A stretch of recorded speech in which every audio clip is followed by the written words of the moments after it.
میں شاہنواز احمد خان اس وقت موجود ہوں ضلع سنبھل میں، اور میری ملاقات آج ہوگی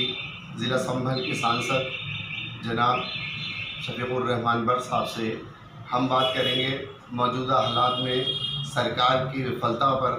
سرکار کے دوارا لاگو کیے گئے تالا بندی میں نردیشوں پر،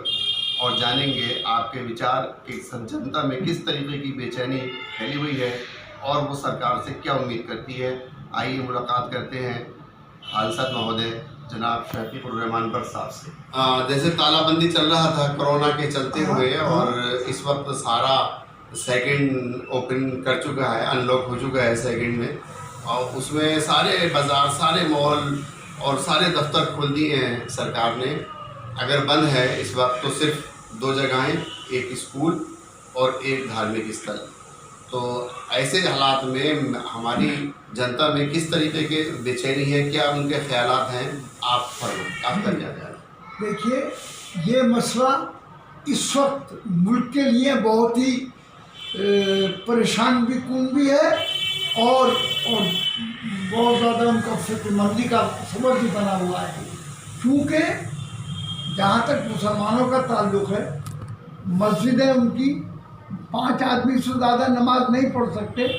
اور لیکن اس کے باوجود بھی ان کو گالیاں دی جاتی ہیں، ان کے ساتھ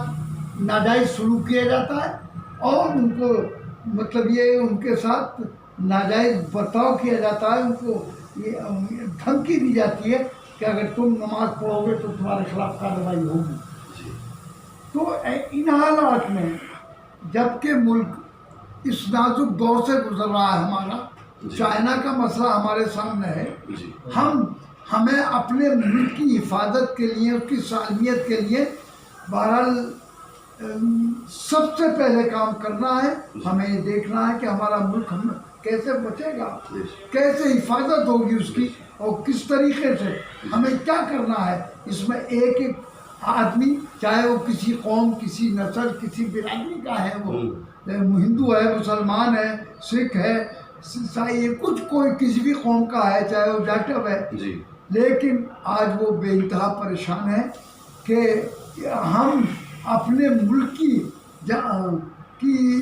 حفاظت کرنے میں بھی ناکام دکھائی دے رہے ہیں۔ تو اس وقت ملک کا بچہ چاہے وہ کسی بھی پارٹی کا ہو، کچھ بھی ہو، لیکن آر ایس ایس کے وہ لوگ کہ جو بڑی شیخیاں مارتے تھے، اور بی جے پی سے کہتے تھے کہ بی جے پی ایسی گورنمنٹ بنی ہے کہ جس کی نظیر نہیں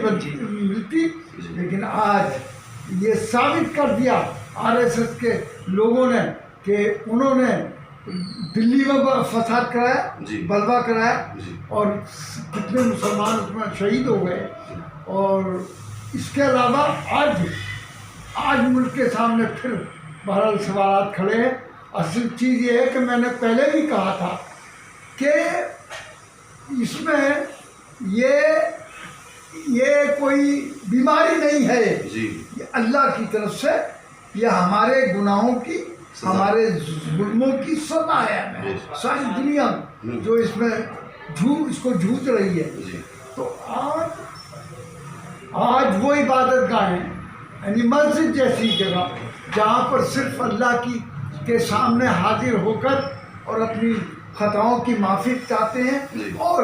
ہم اپنے ملک کے لیے، اپنے قوم کے لیے، ملت کے لیے، لوگوں کے لیے ہم آج بیٹھ کر دعا کر لیتے ہیں، لیکن وہ بھی ہمارے لیے بند کر دی گئی، جس سے آج بہت پریشانی محسوس ہو رہی ہے۔ تو اب اگر یہ ایمانداری سے ان کو نماز پڑھنے کا لوگوں کو موقع دیا جاتا، اور ہم تو کہتے ہیں عبادت کا کسی کی ہے، کسی قوم، کسی نسل کی، اس پر کوئی پابندی نہیں ہونی چاہیے، بلکہ ہمیں اپنے خدا سے اور اپنے پیدا کرنے والے سے معافی مانگنا چاہیے کہ ہم سے جو غلطیاں ہوئی ہیں اللہ ہمیں معاف کر دے۔ اللہ ہی معاف کر سکے گا، لیکن یہ ہمارے پاس نہ دوا ابھی تک بنی ہے، نہ ہم بنا سکیں گے اس کے لیے۔ ابھی بابا رام دیو نے جو رجسٹریشن کرایا، تو وہ بالکل یعنی سب لوگ کہ بالکل فرضی ہے،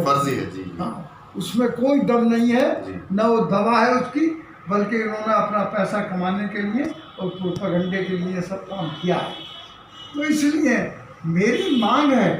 کہ کوئی بھی عبادت گاہ ہو، مسجد ہو، مندر ہو، اور کوئی بھی کسی کی بھی ہو، گرجا ہو، چرچ ہو، بہرحال سب کھلنے چاہیے اور ان کو اجازت ملنی چاہیے تاکہ وہ اس میں بیٹھ کر، اور اس سے زیادہ صاف ستھری کوئی جگہ نہیں ہو سکتی جہاں عبادت آدمی کرتا ہے، تو وہاں اپنے بہرحال خدا کے سامنے گڑ گڑا کر اپنے گناہوں کی معافی مانگ سکے۔ لیکن بجائے اس کے کہ شراب خانے جہاں پر غنڈہ گردی ہوتی ہے وہ تو کھول دیے جاتے ہیں ان کے لیے، لیکن مسجدیں یا کوئی بھی عبادت خانہ کوئی بھی نہیں، ان کو کھولنے کی اجازت نہیں دی جاتی۔ میری مانگ ہے کہ ہر قیمت پر ہمیں بہرحال مسجدوں کو اور دوسری بھی عبادت گاہوں کو ان کو آزادی ملنی چاہیے اور عبادت کرنے کے لیے انہیں موقع ملنا چاہیے۔